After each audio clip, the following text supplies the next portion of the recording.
Thank you very much for taking your time. The band has to leave at 7 sharp since you were going to give a show tonight. Yeah. And there will be a cab waiting. But I have organized with the library here that there will be room at the end of this artist talk to interaction with the audience. Okay, all right, sure. But I would like to ask you, or maybe Randy Roll, here you are, very good. There's a lot of video clips on the Residence homepage these days called Randyland, or sure. In My Room. Right. And as always, when it comes to the Residence, there are lots of good stories and anecdotes, and many stories and anecdote ends with, I have a plan, or something like that. Yeah, of course. And one thing I would love to clarify here is there's a scary and sad story about the dog that was killed by a 3-toe Bigfoot way back in the childhood of Randy Rose. Right, that was Randy's pet dog, Sniffy.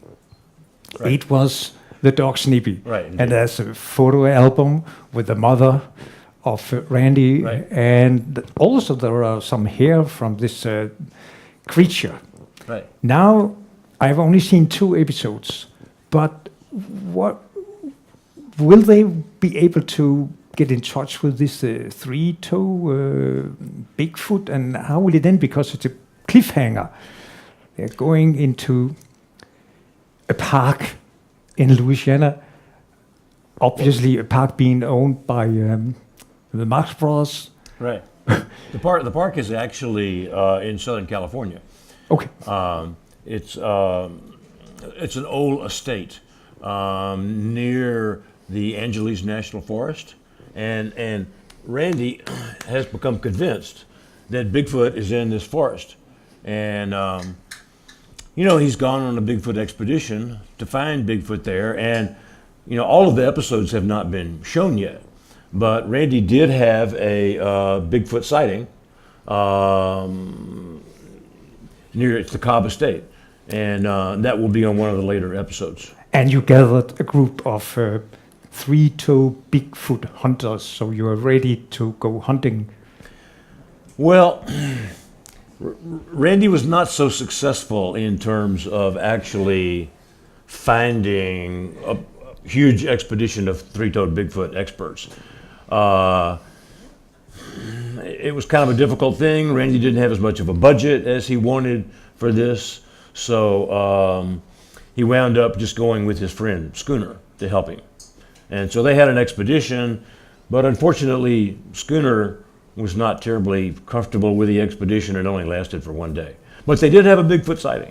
Good. So we will have to keep watching the Randyland, right, and to see what is happening. The reason why I'm asking about this is that it is a beautiful example of the storytelling that seems to be so much a part of whatever the Residence has been doing since day one. But also, to me, it's a new thing that suddenly there's a focus on Randy.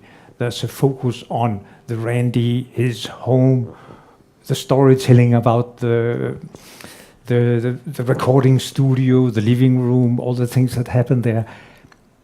I saw somewhere that there was a journalist who mentioned that was a change in the setup of the Residence. Suddenly, instead of being this art collective universe, suddenly one of the characters got its own role.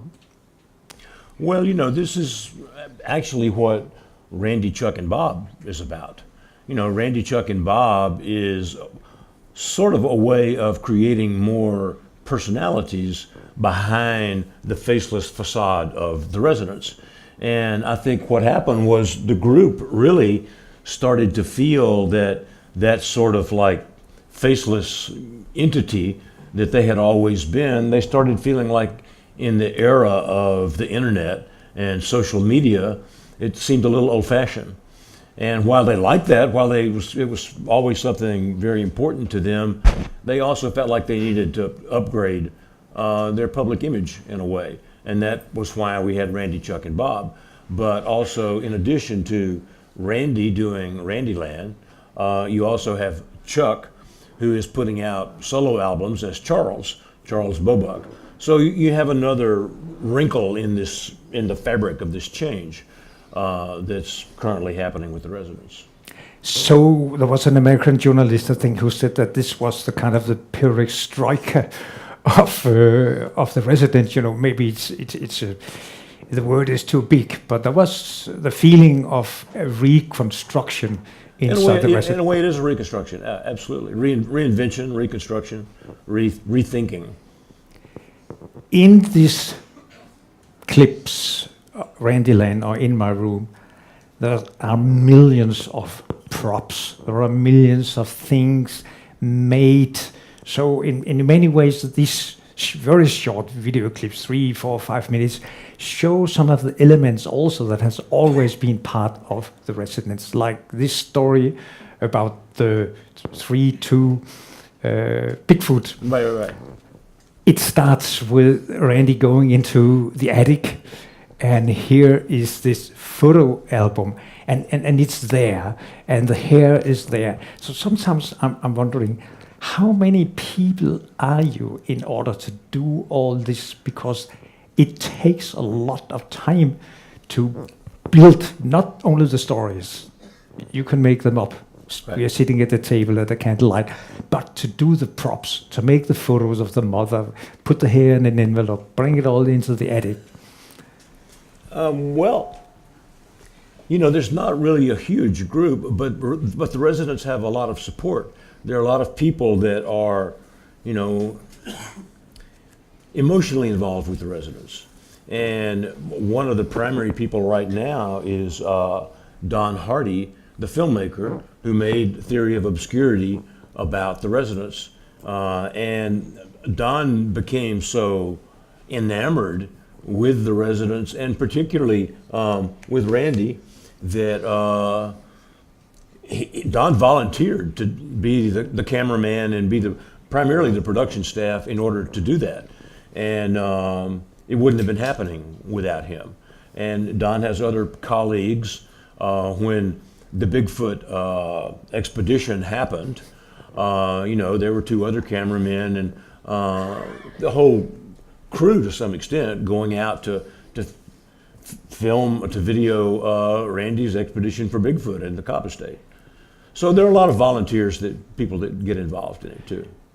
So in many ways, when I've been thinking of what I would love to have a conversation with you about, I was thinking, you know, way back in the 60s in New York, you had Andy Warhol and you had the factory. Andy Warhol was not the Resident. He was a man that was, you know, open. We could read about him. But in some ways, I see that the Residents are taken off in this factory thing, that you have an open space for creative personalities having an interest in going along with your visions. I think that's true. The Residents have always been not only very open to collaborating with other people, but also giving those people a lot of creative room for their own vision within the world of the Residents. And there have been a lot of people that I've spoken to over the years that have said, you know, working with the Residents has been one of the most satisfying things for them because it was so open creatively in terms of what opportunities were offered to them.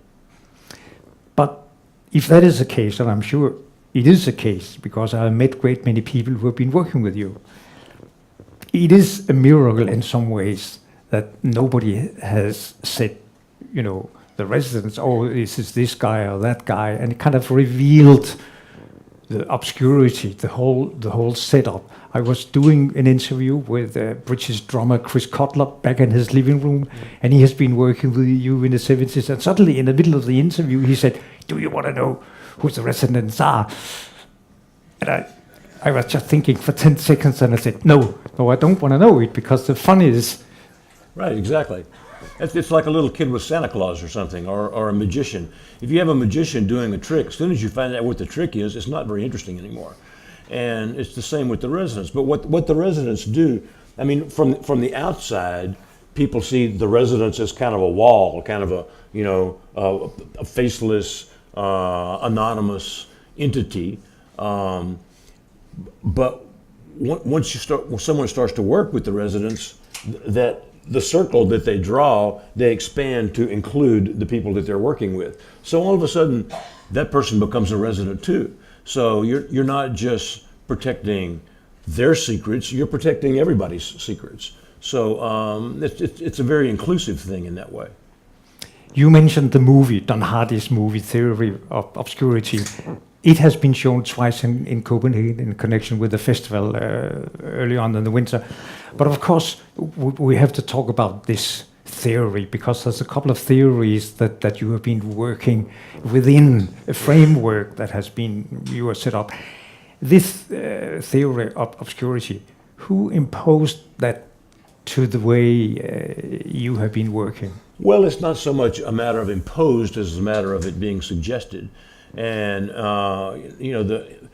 from the point of view of the residents' mythology, their earliest mentor was an even more mysterious figure called the Mysterious Ensenada.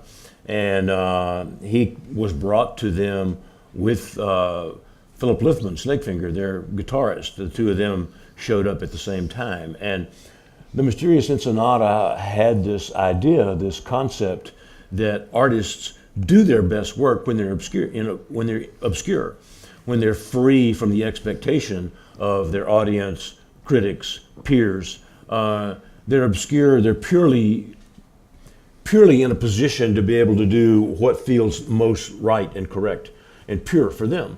And that's really the theory of obscurity, kind of in a nutshell. Really, the theory of obscurity is not so valid for the residents anymore. I mean, if the residents can sit in here in a place like this, and a lot of people will come in and see them, well, they're obviously not completely obscure. Well, it's like the album Not Available. I mean, it was called Not Available, but it got available. So there's always been this kind of play with the theory, and then suddenly somebody was breaking the rules. And But in relation to this theory of obscurity, of course, it has been a really good marketing tool. It's a great sales point. But what has it actually meant to you as an artist? Do you think it has given you an artistic freedom that you would not have seen in any other collaboration between artists? Are you referring specifically to the theory of obscurity? Yeah. Well, I would say that was probably true initially, but the thing is, if you look at the residents, well, then it's almost like each one of them operates within their own theory of obscurity. And the group operates within its own theory of obscurity, because nobody knows who they are. If the masks come off, nobody gets recognized. So each one then becomes obscure in that way, or is obscure in that way, and then consequently they are really free within that cloud of obscurity to interact and work and create however they want. So I think there's a lot of freedom that has gone with that. Many years ago, in 1978, I visited your then studio and office in 444 Grove Street. Yeah, right. I did an interview with Jay Clem. Okay. And when we were talking about the theory of obscurity, he mentioned one thing that was maybe just a tiny detail, but nevertheless, he said, one thing is that the residents can go everywhere. They can go to every show, and nobody knows who they are. They can kind of interact with any scene and grab or let go. Right. So that has been a value for you, or you? Yeah, absolutely. It's like, in a certain sense, without the costumes, there are no residents. They only are personified within the costumes, and really on stage or in a very stylized context like this.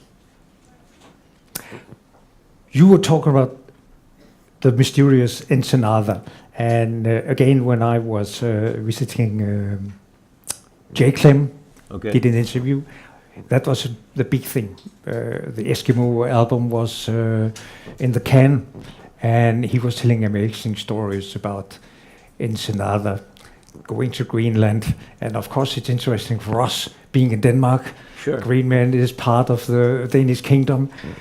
to get more details into the story, because what I was told by J. Clem was that Ensenada went there, disappeared in the cold air, but he reached to send some tapes with some women doing drumming and chanting. Well, that's basically the story. The mysterious Ensenada was always a sort of a ethnologist, you know, into various ethnic music, and as ethnic music, world music, became more and more popular, he began seeking more and more things that had had little or no exposure, and at some point he became very obsessed with Inuit or Eskimo culture. And I think his approach was to go through North America and go up to Alaska. And I think it was really the polar Eskimos, the ones that lived their entire lives upon the polar ice cap, which seemed to be the purest culture, the most removed culture, was the thing that was the most intriguing to him. And ultimately, the residents did receive some tapes from him. The tapes were, shall we say, very obscure. And they then used these tapes as inspiration to create the Eskimo album. Although if you listen to those tapes, you wouldn't really hear anything that sounded like Eskimo. It was purely inspiration. But there was a lot of good stories, even in the telling from J. Clem. You should also have received some containers containing cold air from Greenland, and a lot of good stuff. But my main question in a way is, it is fantastic that this was in '78 and now we are in 2016, and the mythology and the storytelling is so consistent. How have you been able to keep the history so consistent? I mean, you have been interviewed tons of times, and I'm sure that telling good stories, you would make detours and additions, but more or less listening to you, it's like listening to J. Clem way back in San Francisco, 78. Yeah. So how has there been a consistent through line? Yeah. With all that? Yeah. I guess we're very good at remembering our own stories. But I guess you do a lot of writing.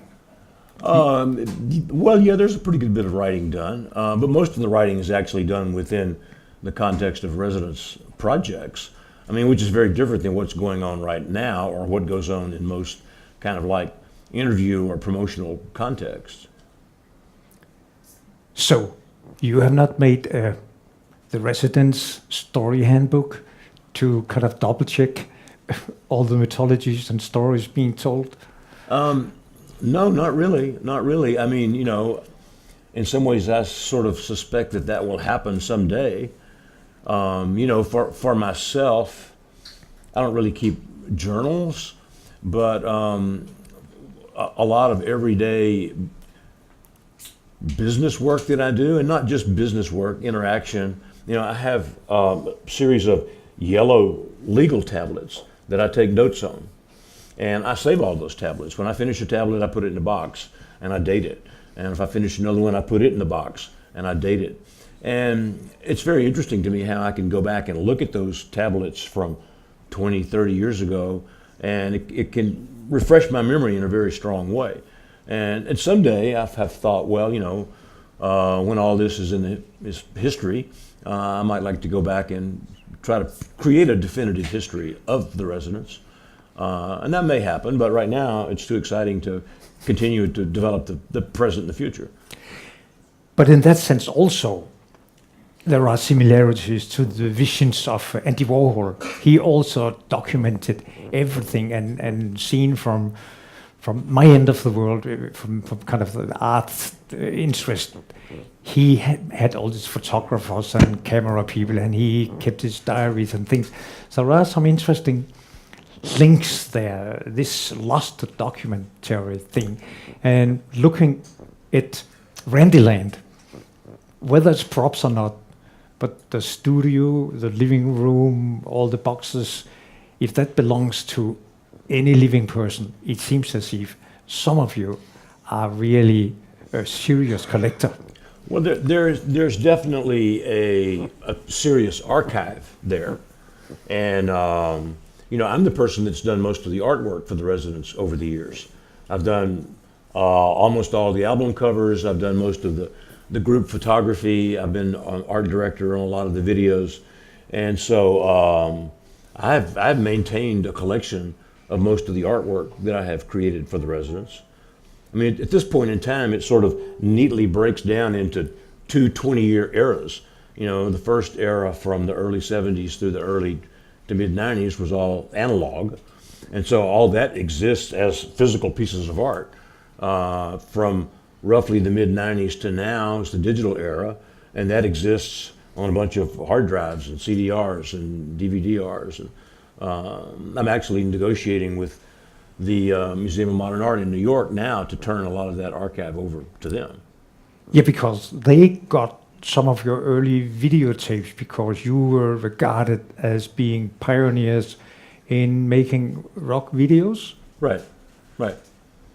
Yeah, So- they have some of the earliest one. The earliest one was the Third Reich and Roll, where the residents are all in newspaper suits, looking kind of like Ku Klux Klan.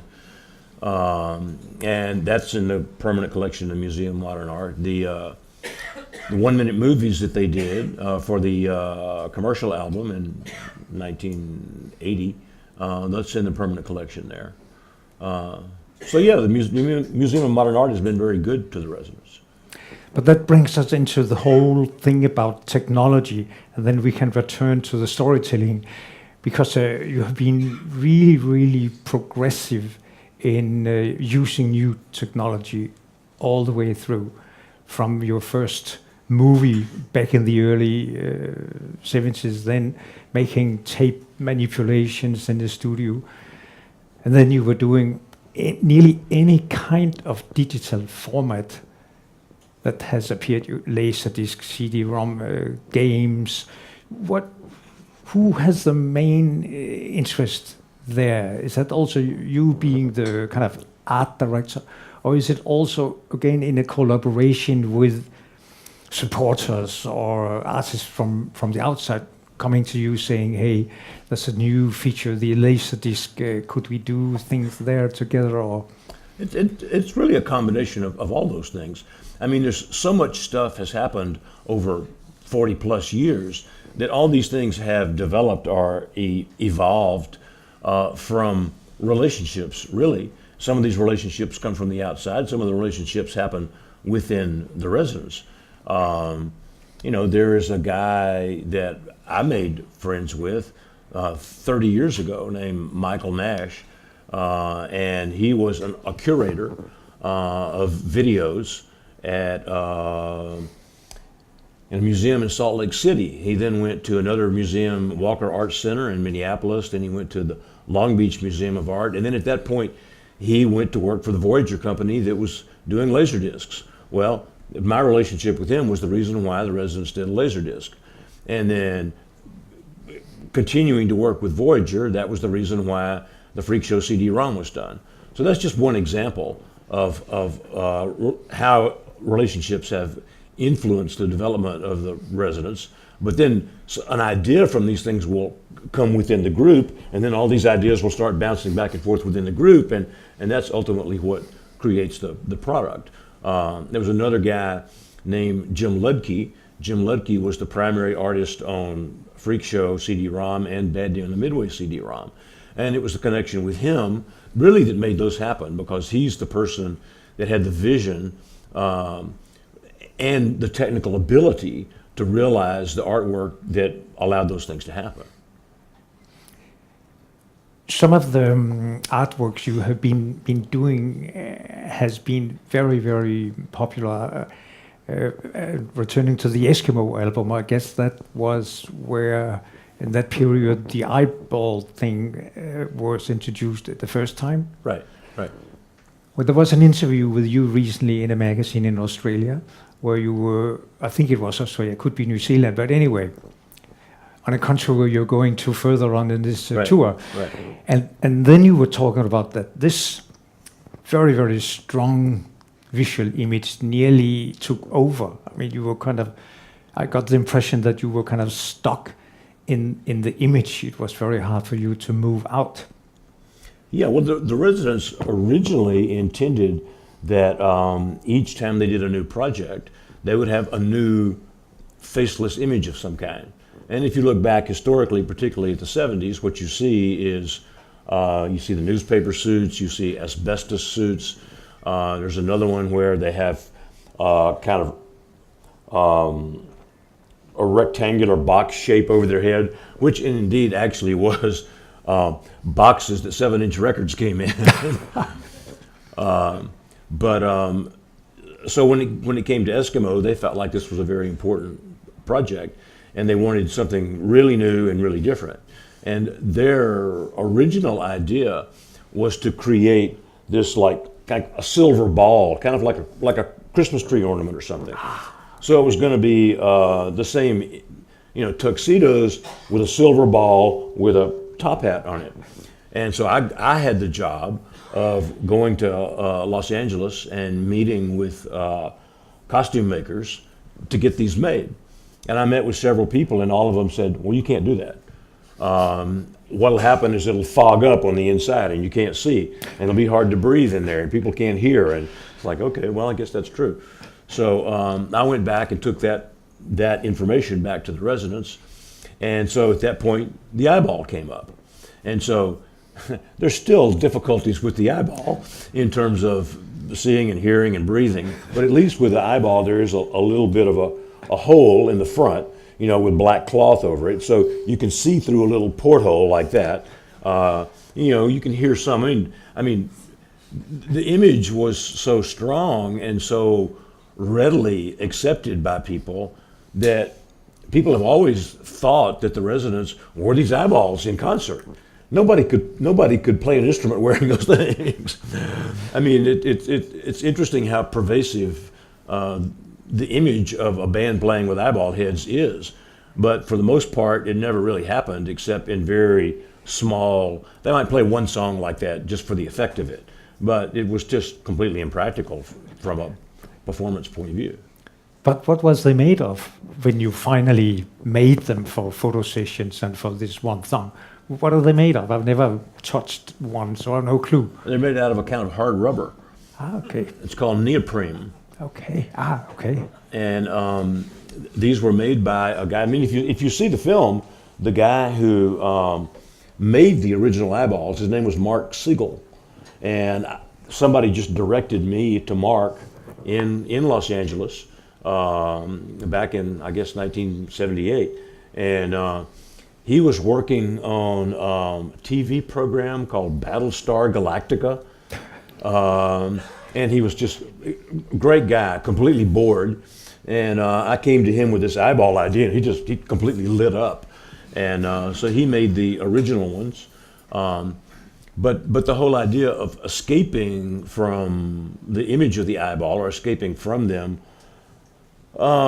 became something the residents really wanted to get away from. But they kind of kept coming back. When I spoke of the CD-ROM era, the Freak Show CD-ROM and Bad Day in the Midway CD-ROM, at that point we created relationships with several new companies. Well, these companies wanted the eyeballs to use to promote those releases. And the original eyeballs were in such sad shape at that point that we had brand new ones made.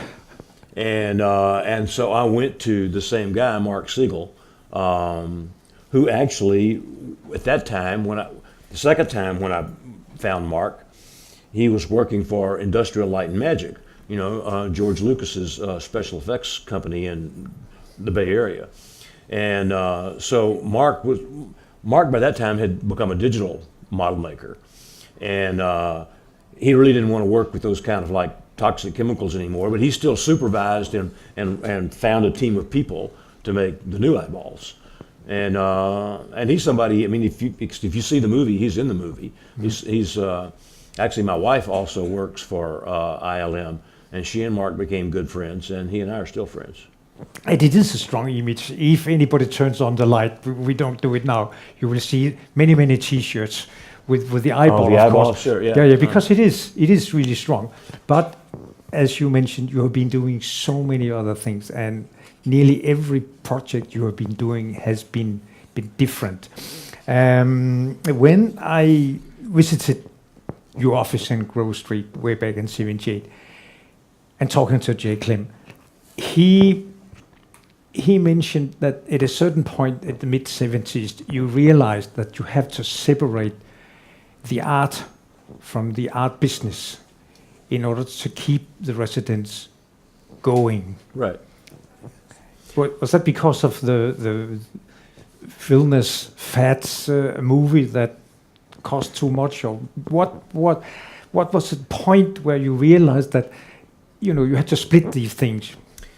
Well, it was a complicated situation, and part of it was that there was increasing pressure on the residents to be commercial, and the Cryptic Corporation and the residents wanted to keep the residents working under the theory of obscurity, or to keep them as pure as possible for as long as possible.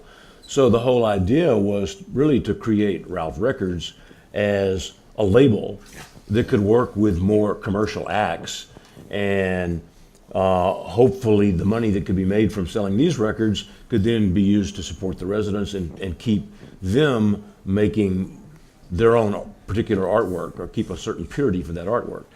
And this was a very nice idea. It also failed. What we did not take into account was, even though the residents' music was very uncommercial, the residents themselves and us as the Cryptic Corporation, as the people who marketed them, did such a good job of creating a compelling image around them that their stuff actually sold fairly well. Whereas the other people that we signed to Ralph Records, like Tuxedo Moon, MX80 Sound, and Snakefinger, while their music was superficially more commercial, they didn't sell as well as the residents. And because from a business point of view, those people had to be supported. They had to be paid artist royalties. Not as much money came back from those records as came back from the residents, where everything went to the residents and the Cryptic Corporation. So it was an interesting experiment for a while, but ultimately not a successful one. So now the Cryptic Corporation is only dealing with the residents. Correct. And yeah. Correct. But you mentioning Ralph Records, and instantly it was some kind of a success, but I think that it took off in Europe before it took off in America. It did. I mean, that really was due to there was the British music press. I assume it still is. At that time, it was hugely influential all over the world, but particularly in Europe. And there was a writer, I think his name was John Savage. Yes. And he published 3 reviews all at once. And it was for Meet the Residents, Third Reich and Roll, and Fingerprints. And it was like 2 5-stars and a 4-star review. And, at the time that happened, the Residents had released those 3 albums. Okay, these were being produced in small quantities. Meet the Residents was done 1,000. Third Reich and Roll was 1,000 were pressed. By the time it came, it was time to produce press Fingerprints. The Residents had a room in their studio that had 700 or 800 Meet the Residents in it, 700 or 800 Third Reich and Rolls. It didn't make much sense to do another 1,000 Fingerprints, so only 500 Fingerprints were pressed. But as soon as those reviews were out, it's like the records just started flying out the door.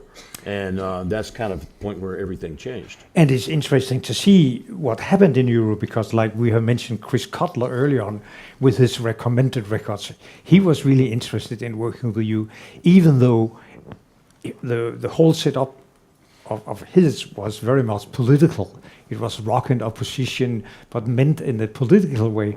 But I don't think that you have ever regarded yourself as a political band. No, the residents have never seen them. I mean, there are certain things that they have done that could be seen as having political content, but never overtly.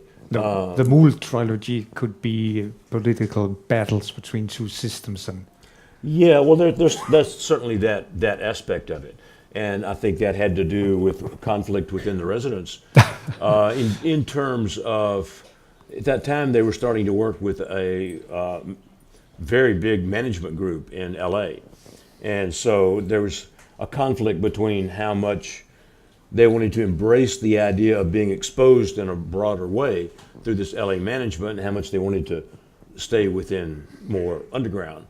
And you know, their Wormwood album, which is all about the Bible, that was a time when the religious right was making a lot of political noise in the United States, and they were certainly not in support of this. And while the residents don't have a lot of beliefs around religion and Christianity one way or the other, they kind of felt that the religious right was kind of cherry picking the parts of the Bible that they felt like supported their message of, you know, anti-homosexuality and anti-abortion, and you know, whereas the residents were well aware that the Bible is much more interesting than that. And so they went in and they found the stories that the religious right did not want to be exposed, and they started working their material around that. So like I said, there was nothing very deliberately political, but that was certainly an aspect of that project. but that was later on than when the Residents and Rev Records kind of made a breakthrough in Europe. But maybe also, I'm sure that some of us saw the Residents as in some ways part of the punk movie, even though you were not a punk band, but you had this do-it-yourself attitude, and you have been able to keep that, listening to you, with having management that are not among the 1, 2, 3 top management in LA, but you keep an underground network. Sure. So in that sense, you hit a movement in Europe, the beginning of the do-it-yourself movement, very strongly. Yeah, it's like, you know, parallel to the punk movement of the kind of late 70s was something that was called New Wave. And so punk and New Wave were in some ways kind of interchangeable, but punk was New Wave was a much broader term. And so while the Residents certainly never saw themselves as punk, and really not New Wave either, we sort of embraced that from a PR point of view, a marketing point of view, because it made sense to attach them to something that was popular at the time. And once again, while the Residents were never really a punk band, their Satisfaction is considered to be a seminal work of punk.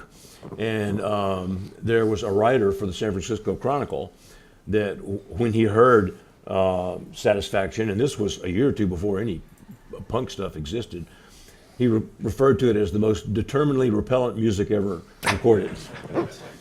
Residents were always proud of that. Was that the guy you locked in a motel for 6 days? No, that was a different person. Yeah. Because that was one of the Cryptic Corporation marketing tricks, that you hired a juggler, a journalist, and you forced him to be locked in a motel room for 6 days. Yeah, this was actually a guy named Penn Jillette, and Penn Jillette and his partner Teller, you know, they are at least in the States a very famous team of magicians, Penn and Teller, who have been working at one hotel in Las Vegas for 14 years now, and recently had their show on Broadway in New York. But at that time, they were fairly obscure. And when it came time for the Residents to do their Mole show, they chose Penn Jillette because the residents did not want to speak any more than they speak now, I'm sort of being their mouthpiece now. Okay, well, Penn Jillette was their mouthpiece in the Mole Show. And so he did the whole tour with them and has remained friends ever since. But the piece that you're talking about, I think that was a couple of years before the Mole Show.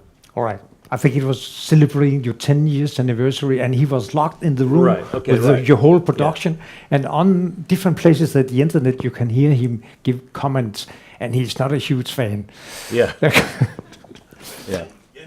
Jan, we only have 10 minutes left now, so maybe we should move on to questions from the audience. Yes. Okay. Yeah, we will have to see each other some other time because there are so many stories we haven't reached. Okay.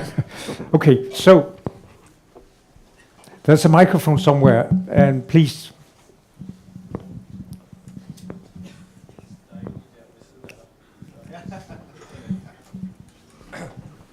Hello. Hi. Welcome to Denmark. Yeah.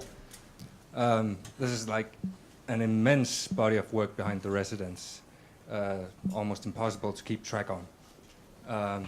You've been dealing with various issues, religion, shamanism. I read somewhere that Demon Stands Alone was written in the weeks after 9/11. And I've been wondering, since the residents are still producing so much in these days, is there some sense of artistic urgency going on? Could you elaborate on that? You said that you're not an overtly political band, but is there like philosophical, psychological aspects that you could delve into? Well, I don't know that there is an overt sense of urgency. I mean, the residents are still being very creative and enjoying that creativity, and obviously they've been doing this for a long time. They're getting older, so I think in some ways they definitely are aware that they're closer to the end of their careers than the beginning. So I think there are things that they feel like they still haven't said yet. The residents have always wanted to do a film, and so they're looking to make contacts.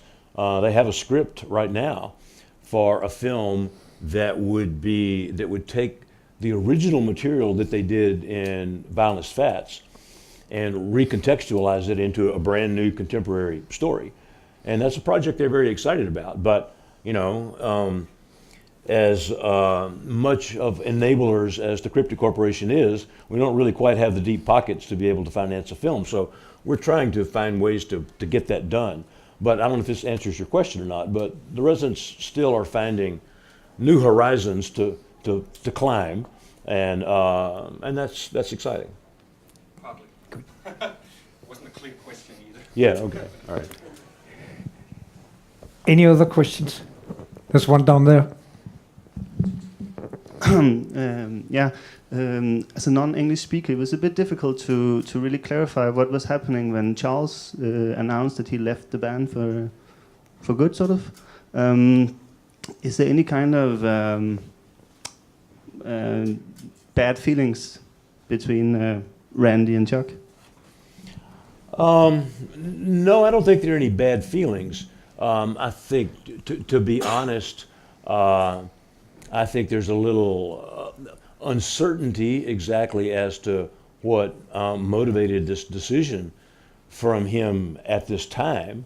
But I mean, I've spoken to him, and while once again there is a lot of creative energy moving forward with the residents, at this point in time he kind of feels like he's done what he set out to do, and wants to just kind of relax and enjoy his life. And I think most people can understand that. But there's not really any bad feelings between him and Randy or anybody else.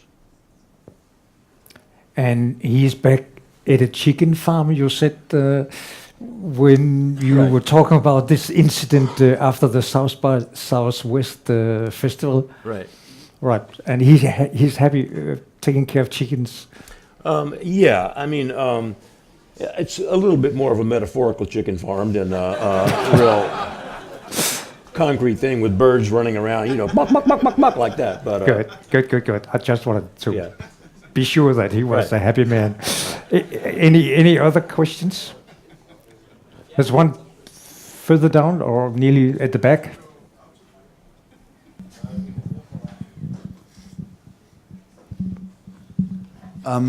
I tend to write morbid music myself, and I've not heard that much of the Residents. I heard Boots and Kill Him and all that, and I just want to hear if there's ever, if you ever feel that there's a line that you have, stepped over with yourself, where you feel, I went too far there. Do you ever had that feeling? I think the question is do I or the Residents feel like there was ever a point where they went too far with their art? They took it too far and stepped over a line in a way of some kind. In which way? Honestly, I don't think so. I think, one of their more extreme projects was God in Three Persons. And there is certainly a point at the climax of this album where the imagery gets extremely grotesque. And I think at the time that they were doing it, they were kind of going, well, maybe this is going too far. I don't know. But at the same now, I think that album was done in 1988. Over time, that has felt like a very good decision. And another of the projects that we are trying to realize for the Residents right now is a theater piece based on God in Three Persons. And a lot of the subtext of God in Three Persons is kind of the fluid nature of gender. And at least in the United States, and I would assume probably here too, there's a lot of lively discussion these days about gender and the fluid nature of gender. And in many ways, this piece that was done in 1988, in some ways it feels like it's as timely now, if not more so than it was then. And without going into the gender discussion, the character of Randy is not a very nice person in some ways. Again, if you're looking again, if you're looking into some of the Randyland, there's one clip where you invite some fans from Europe to play a poker game with the dog masks on. Yeah. And suddenly Randy is tearing off one of the guys' mask and forces him to eat a obviously poisoned popcorn. And he faints or puke or whatever and is rolled out of the studio. It's not a very nice gesture to a guy who's running a museum in Bremerhaven. Eyeball museum with, I've been told, 100,000 resident artifacts. Well, Randy didn't know the guy was going to choke on tortilla chips. I mean, the guys from Germany, Randy's going to give him a real treat. He's giving him tortilla chips with genuine salsa on them. I couldn't wait seeing the following episode, but there was no news about the cure of this poor German guy. So go to Bremerhaven. You can find out. Yeah. Any more questions? Because I think that we might have maybe 1 or 2 minutes more. One of the statements I really, really love from the Residents is this.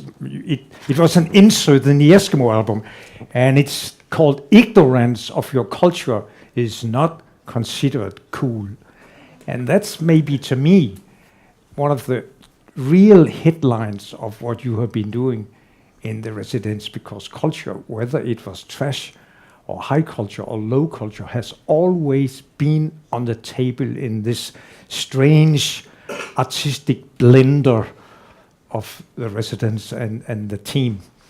Was that something you were thinking of in that relation, in the relation of the oeuvre of the Residents? Well, I think you're right in that the Residents have always been conscious of culture.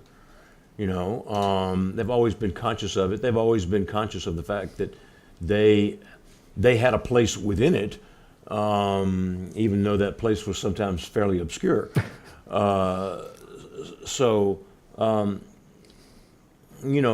Honestly, this was a long time ago. I can't tell you exactly why this statement was created, but there was never any problem embracing it. No, because I mean, you have been doing so many things, and we don't have the time to talk about all the things. But then when I found this in the Eskimo album, it was just an insert. I thought, well, you want to read it? All right. and you can see it too, you know it. Then I thought, well, if I should put some kind of label on some of your doings from an artistic point of view, this is something that gives meaning to me, because you have always been in forefront with the technology. You have been, even though you were in forefront, you were looking back and you were grabbing, stealing from all kind of American popular culture. Somebody tried to make a movie. I stole this riff from Jim Buckley. Yeah. So there's this, you have been stealing, but in that sense you have been postmodernistic before postmodernism was a hit. Yeah, I mean, there's a fine line between stealing and influence, That is very true. And the residents have never had any problem crossing that line. So what can we say more than keep going? It's been a pleasure.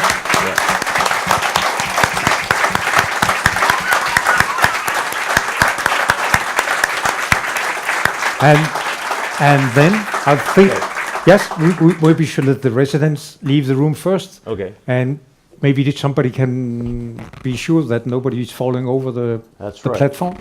So see you at Amager Bio tonight, where you're going to perform the third part of your trilogy, Shadowland. Yes. Part 3 of the Randy, Chuck, and Bob trilogy. Yes. Yes. And it was a pleasure talking to you. So hopefully we will meet some other time. Yeah. With or without candles. Pleasure's mine. Yeah. Thanks. Absolutely. Good luck. Yeah. And